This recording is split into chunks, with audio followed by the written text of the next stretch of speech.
जय हिंद साथियों, welcome to Shravan CTET classes. आज हम देखने के लिए जा रहे हैं ईवीएस का मॉडल सेट प्रैक्टिस 5वां सेट लेके आए हुए हैं, जिसमें देखना है क्लास 5 का एनसीईआरटी चैप्टर 12, 13 एंड 14 देखना है। कितना? 12, 13 एंड 14 चैप्टर को देखना है। चलिए, पढ़ने से पहले आपसे एक रिक्वेस्ट है, जो भी स्टूडेंट इस चैनल पे न्यू है तो कृपया इस चैनल को सब्सक्राइब कर दीजिए। बगल में घंटा है, घंटा दबाना मत भूलिए। चलिए आइए, क्वेश्चन नंबर 1 नंबर का देखते हैं कि अहमदाबाद से लगभग 1800 किलोमीटर दूर कौन सी बावरी थी। अहमदाबाद से लगभग 1800 किलोमीटर कौन सी बावरी थी? इजराइल की बावरी, अडालज की बावरी, सतलज की बावरी और सभी। तो अहमदाबाद से 1800 किलोमीटर कौन सी बावरी थी? अडालज की बावरी थी। कौन सी? अडालज की बावरी थी। क्वेश्चन नंबर बी नंबर का आपका होगा आंसर। कहता है कि 2 नंबर का कि जमीन के अंदर से निकाला गया खनिज तेल किस रंग का होता है? जमीन के अंदर से निकाला गया खनिज तेल किस रंग का होता है? हल्का पीला कलर का, हल्का हरा कलर का, हल्का गाढ़ा बदबूदार और बिल्कुल तरल। तो क्या होता है? बिल्कुल गाढ़ा एवं बदबूदार होता है। तो 3 नंबर का क्वेश्चन देखिए, उसे चुनिए जो अंश से भिन्न है। उसे चुनिए जो 4 ऑप्शन दिया है, चारों में भिन्न कौन सा है? ग्रीस, पेट्रोल, कोयला और फेरोमिन मोम। तो इनमें से कौन सा ऑप्शन होगा आपका 3 नंबर का? सबसे भिन्न ग्रीस नहीं होगा, पेट्रोल भी लिक्विड है नहीं, फेरामिन मोम भी नहीं होगा। तो इसमें क्या है? ब्लैक डायमंड होगा। क्या होगा? Black diamond. कोयला को हम ब्लैक डायमंड भी कहते हैं। क्वेश्चन नंबर 4 का देखिए, कहता है बिहार राज्य स्थित बरौनी तेल शोधक कारखाना का निर्माण कब किया गया था? बिहार राज्य स्थित बरौनी तेल शोधकशाला का निर्माण कब किया गया था? तो सन 1965 ईस्वी को किया गया था। कब किया गया था? सन 1965 ईस्वी को किया गया था। क्वेश्चन नंबर 5वां देखिए, आज हमारे देश के लगभग कितने लोग उपले किसको कहते हैं? उपले मवेशी जानवर से जो लेटरिंग करता है, यानी गोबर जिसको हम कहते हैं ठेठी लोकल क्षेत्र में, तो उसी से जो उसको पोत के बनाया जाता है, उसी को हम क्या कहते हैं? उपले कहते हैं। लकड़ी, सूखी टहनियाँ आदि का उपयोग भिन्न कार्यों के लिए करते हैं। किसके लिए? 3/4 कुल जनसंख्या का आधा भाग, 1/4 और 2/3। तो क्या करता है? 2/3 भाग इसी का उपयोग होता है। 6 नंबर का क्वेश्चन देखिए कि पेट्रोलियम एक ज्वलनशील पदार्थ है। क्या है? पेट्रोलियम एक ज्वलनशील पदार्थ है जो मुख्यतः बनाया जाता है। तो किनसे बनाया जाता है? क्लोरोफ्लोरोकार्बन से, नाइट्रोजन और सल्फर से, हाइड्रोजन से, कार्बन यौगिक से। तो किससे बनाया जाता है? पेट्रोलियम ज्वलनशील पदार्थ मुख्यतः कार्बन यौगिक से बनाया जाता है। तो 7 नंबर का क्वेश्चन कि कक्षा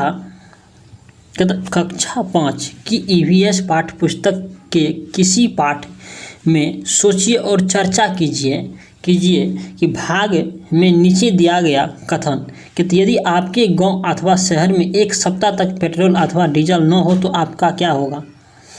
इस उद्देश्य को समझिए।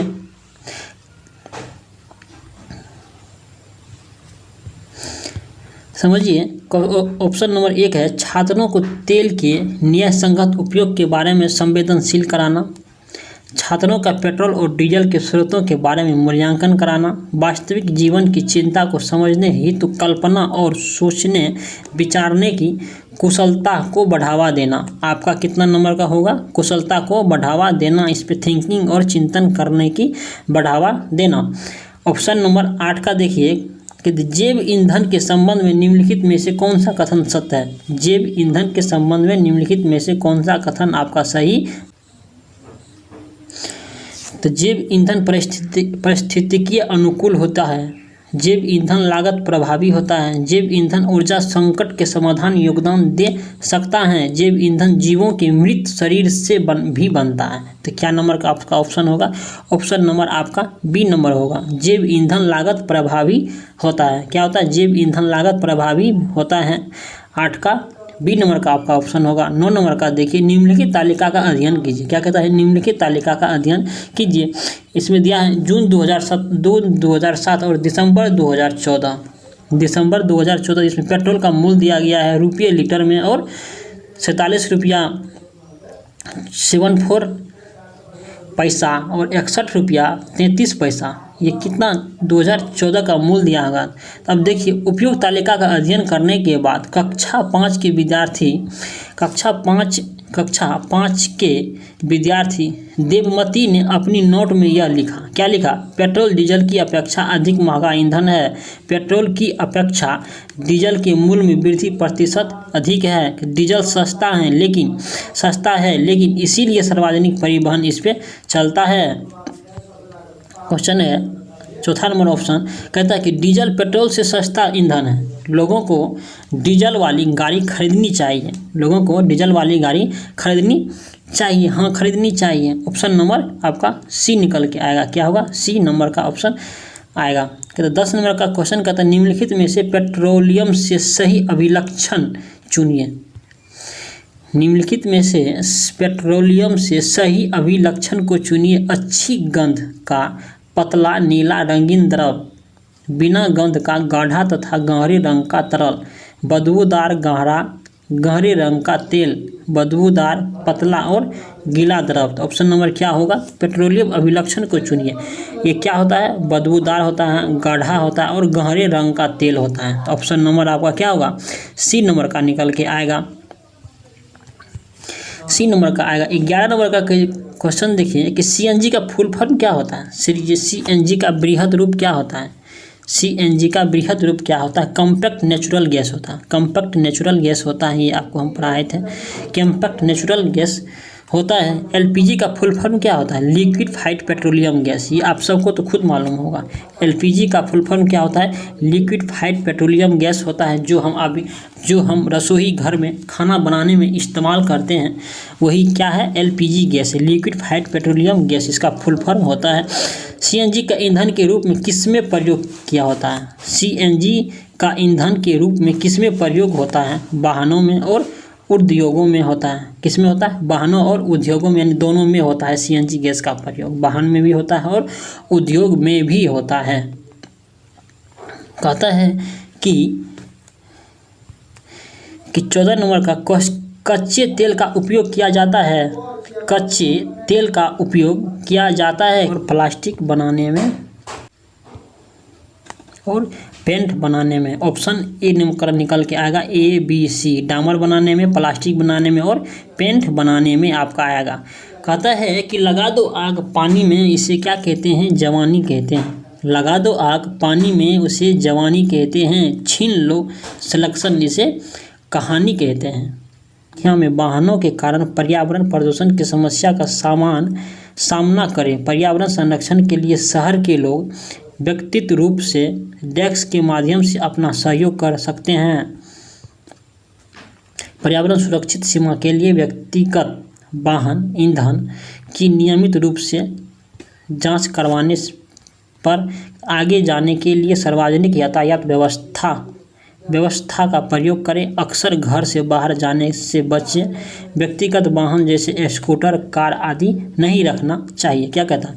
आगे जाने के लिए सार्वजनिक यातायात व्यवस्था का प्रयोग करें, तब तो आप डीजल पेट्रोल ईंधन को आप बचा सकते हैं।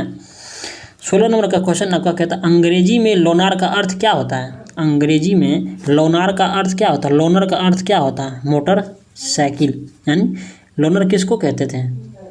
आप 13 नंबर चैप्टर हम आपको ईवीएस का पढ़ाए थे, उसमें आपको पता होगा कि लोनर का अर्थ क्या होता है। लोनर किसको कहते थे? लोनर एक मोटरसाइकिल था। क्या था? मोटरसाइकिल। उसका नाम रखे थे लोनर, जो अकेला रहने वाला क्या होता है? अकेला। लोनर का अंग्रेजी में कहते हैं अकेला रहने वाला। किसका नाम था लोनर? मोटरसाइकिल का था, उसका नाम क्या था? अकेला रहने वाला। इसीलिए अंग्रेजी में लोनर को क्या कहते हैं? अकेला रहने वाला। मुंबई से दिल्ली पहुंचने के क्रम में किन किन जगह से होकर गुजरना पड़ता है?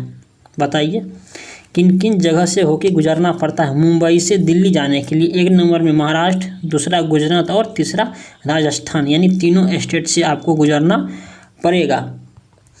18 नंबर का क्वेश्चन कहता है कि मुंबई से दिल्ली पहुंचने के लिए सड़क मार्ग से कितना किलोमीटर की सफ़र तय करता है? सिर्फ 1400 किलोमीटर का। कितना? 1400 किलोमीटर। और कितने राज्यों से होकर गुजरना पड़ता है? 3 स्टेट से। कौन कौन? महाराष्ट्र, गुजरात और राजस्थान से होकर आपको गुजरना पड़ता है।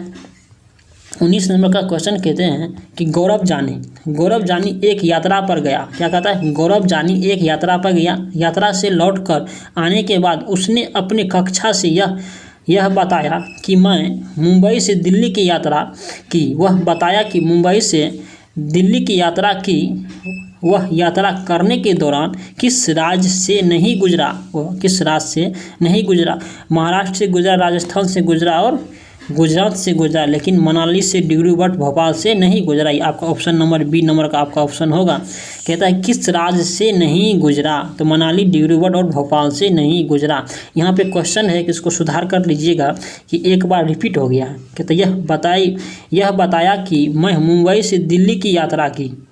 तो वही बात फिर दे दिया है कि यह बताया कि मैं मुंबई से दिल्ली की यात्रा की। इसको काट दीजिए यहाँ से, ठीक है।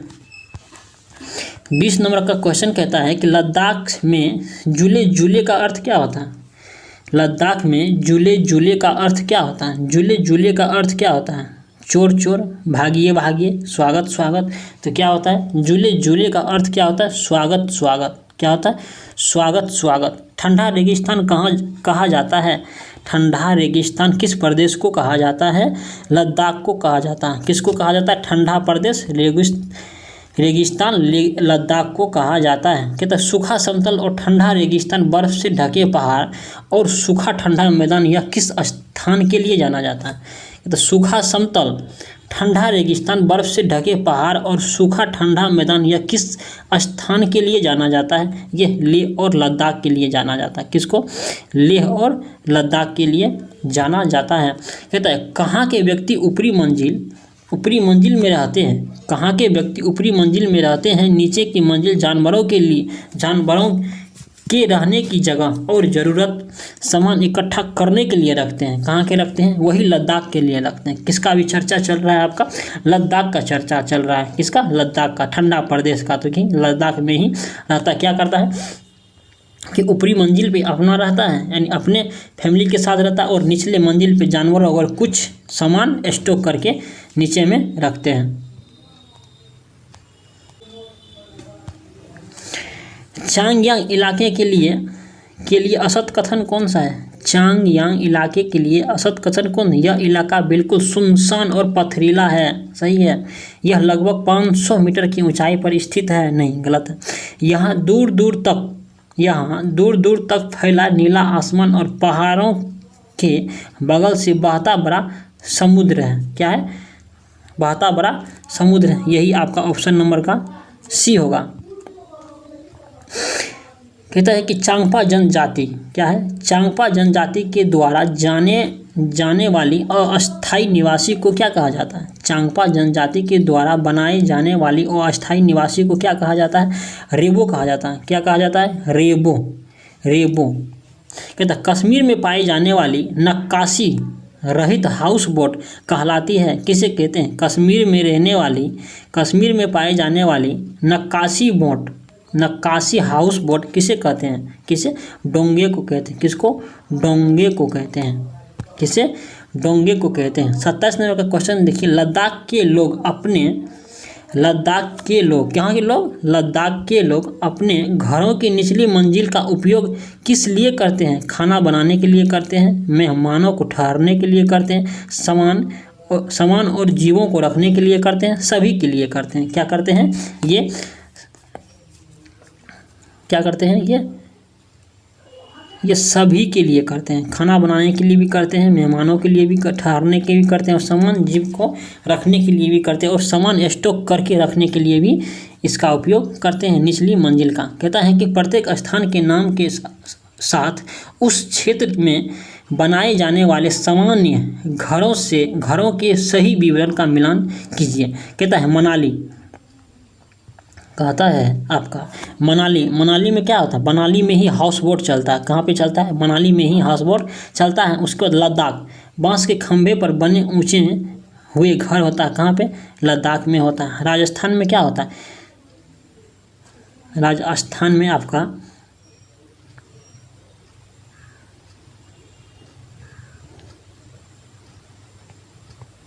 क्या होगा, मनाली में हाउस बोट चलता है। क्या होता है, हाउस बोट चलता है। राजस्थान में क्या होता है, मिट्टी के घर जिनके छत कंटीली झाड़ियों से होती है। राजस्थान में मिट्टी के घर जिसके कंटीली झाड़ियों से होते हैं। और असम में क्या होता है, असम में बांस पर बने ऊंचे घर होते हैं। असम में क्या होता है, बांस पे बने घर ऊंचे होते हैं। और लद्दाख में पत्थर या लकड़ी के बने ढालू छत होते हैं। ये आपका ऑप्शन नंबर 4 का निकल के आएगा, 4 का निकल के आएगा।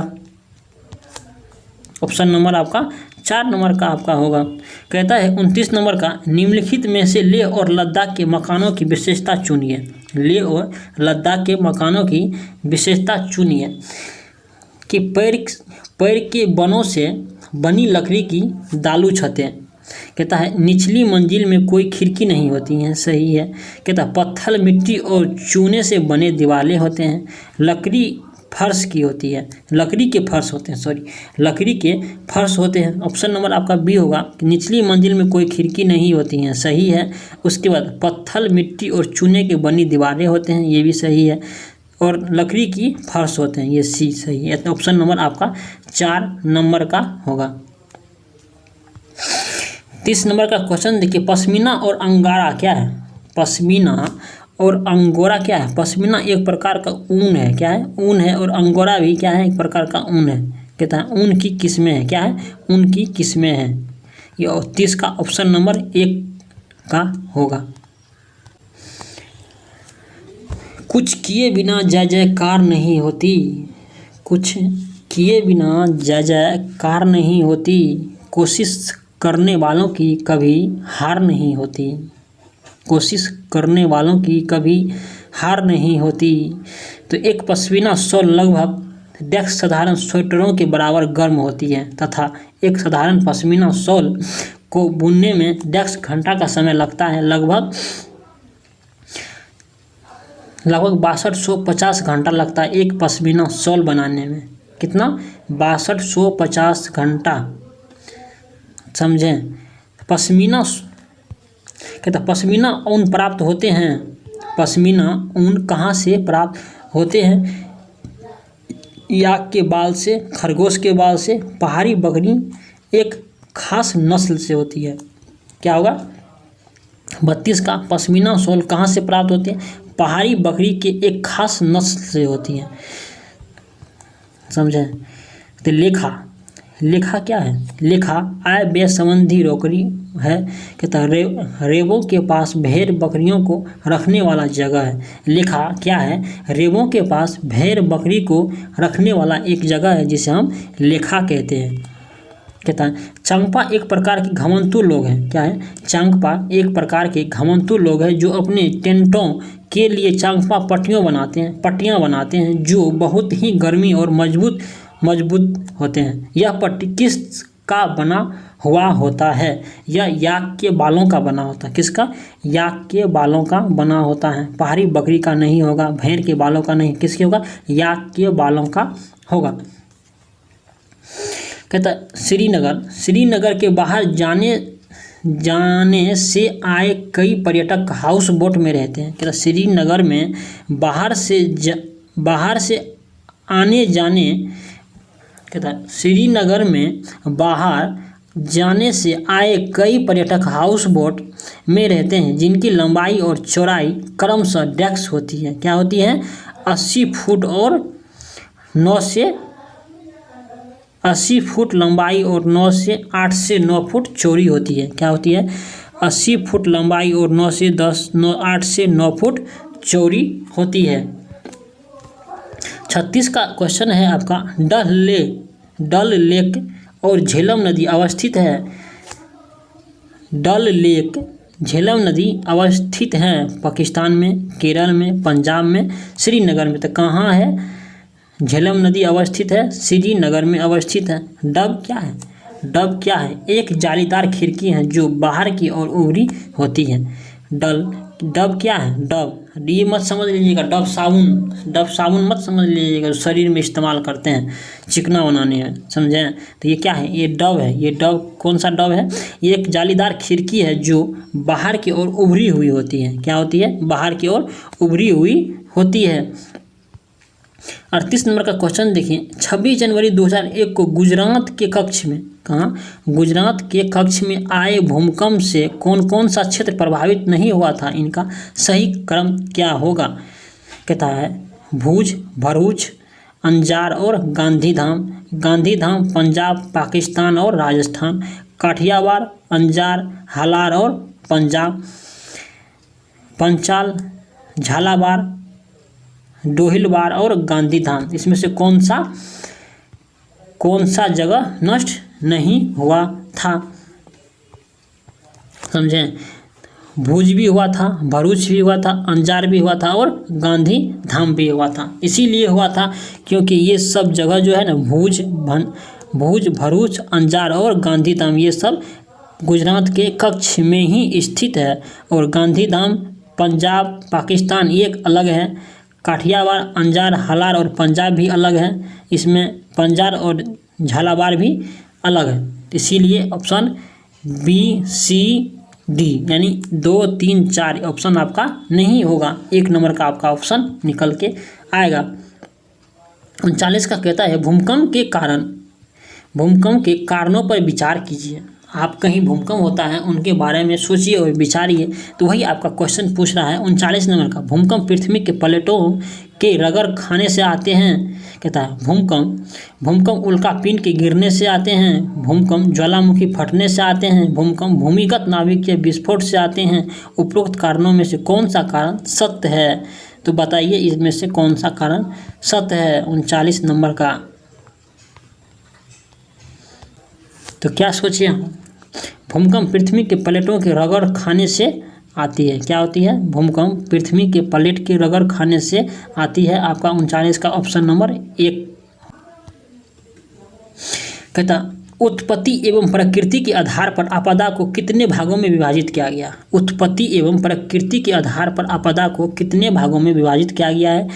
2 भागों में किया गया है। कौन कौन? प्राकृतिक आपदा और मानव जनित आपदा। मानव जनित आपदा और प्राकृतिक आपदा। 40 का सी नंबर का ऑप्शन निकल के आ गया। भूकंप का मापन निम्न में से किस यंत्र के द्वारा किया जाता है? भूकंप का मापन निम्न में से किस यंत्र के द्वारा किया जाता है? एगो सिग्नल मीटर के द्वारा, गलत होगा। अर्थक्वेक सेप्टिक्विटोमीटर, ये भी आपका गलत होगा। रिएक्टर स्केल से भूकंप की तीव्रता को मापा जाता है। भूकंप के तरंगों को निरूपित किया जाता है किससे? सिस्मोग्राफर के द्वारा। भूकंप की तरंगों को निरूपित किया जाता है सिस्मोग्राफर के द्वारा। भूकंप का अध्ययन क्या कहलाता है? भूकंप का अध्ययन क्या कहलाता है? सिस्मोलॉजी कहलाता है। क्या कहलाता है? सिस्मोलॉजी कहलाता है। भूकंप के अध्ययन को क्या कहते हैं? सिस्मोलॉजी कहते हैं। भूकंप के संदर्भ में सबसे सत कथन कौन सा है? भूकंप के संदर्भ में सबसे सत कथन कौन सा है? कि सबसे अधिक क्षति केंद्र पर होता है। सबसे अधिक क्षति केंद्र पे होता है। सबसे कम क्षति केंद्र पर होता है। सबसे अधिक क्षति अधिक केंद्र पर होता है। उपयुक्त में सभी। तो सबसे अधिक क्षति कहाँ पे होता है? सबसे अधिक क्षति कहाँ पे होता है? केंद्र पर ही होता है। कहाँ पे होता है? केंद्र पर होता है। 45 नंबर का क्वेश्चन देखिए, निम्नलिखित में से कौन सी प्राकृतिक आपदा नहीं है? प्राकृतिक आपदा नहीं है।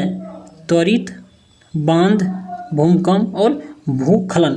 तो इसमें से प्राकृतिक आपदा कौन सी नहीं है? क्या होगा इसमें से? त्वरित नहीं होगा, भूमुक्त त्वरित नहीं होगा। प्राकृतिक आपदा, निम्नलिखित में से कौन सा कथन असत्य है? निम्नलिखित में से कौन सा कथन असत्य है? ज्वालामुखी से निकलने वाली गैसों और धूलों के कणों के प्रदूषित होता। सभी ज्वालामुखी हमेशा फटते रहते हैं। ऑस्ट्रेलिया में एक भी ज्वालामुखी नहीं फटते। उपरोक्त में से कौन सा नहीं है? ऑप्शन नंबर आपका बी होगा। क्या होगा? ऑप्शन नंबर आपका बी निकल के आएगा कि सभी ज्वालामुखी हमेशा फटते रहते हैं। क्या होगा? ऑप्शन नंबर बी आपका निकल के आएगा, सभी ज्वालामुखी हमेशा फटते रहते हैं। कहता है 47 नंबर का, सुनीता अपनी माँ के साथ झारखंड राज्य के रांची शहर गई। रांची शहर की कौन सा शहर गई? सुनीता अपनी माँ के साथ झारखंड राज्य के रांची शहर गई, जहां अचानक रात को भूकंप आ गई। सुनीता की नींद खुली और उसने महसूस हुआ कि पृथ्वी हिल डोल रही है। क्या उसने क्या करना चाहिए? कहता किसी खुले स्थान पर लेट जाना चाहिए, किसी मेज के नीचे छिप जाना चाहिए, बिस्तर पर हो तो उसे तकिए से सिर नहीं ढकना चाहिए। यह आपका गलत होगा। कहता है ऊंची और भारी वस्तुओं जो गिर सकती है उससे दूर होना चाहिए, खुले स्थान पर लेट जाना चाहिए, किसी मेज के नीचे छिप जाना चाहिए और बिस्तर पर जो उसे तकिए से सिर को नहीं ढकना चाहिए। वो तो गलत है। कहता है ऊंची और भारी वस्तुएं जो गिर सकती है उनसे दूर होना चाहिए। ठीक है, आपका ऑप्शन 1, 3 और 4 ऑप्शन सही होगा। कहता है कि जो भी स्टूडेंट इस चैनल पे न्यू है तो उनसे रिक्वेस्ट है कि कृपया कि इस चैनल को सब्सक्राइब करके बेल आइकन दबा दीजिए और इस चैनल का मेंबर बनिए और इसका लाभ उठाइए। देखिए, सर्वन सीटेड क्लासेज समझे आपको क्विज का भी सुविधा दिलवाता है। क्या कहता है? क्विज का भी सुविधा दिलवाता है। अगर आपको क्विज करना है तो इस वीडियो के डिस्क्रिप्शन में हम लिंक डाल देंगे। क्या कर देंगे? लिंक डाल देंगे। वहाँ से टेलीग्राम पे जाइए, उस लिंक को ओपन करके टेलीग्राम से जुड़िए। आप क्या टेलीग्राम से जुड़िए और टेलीग्राम में आप मैसेज कीजिए, सर हम ग्रुप डिस्कशन में शामिल होना चाहते हैं। हम आपको फिर नोटिस देंगे, आप आ सकते हैं।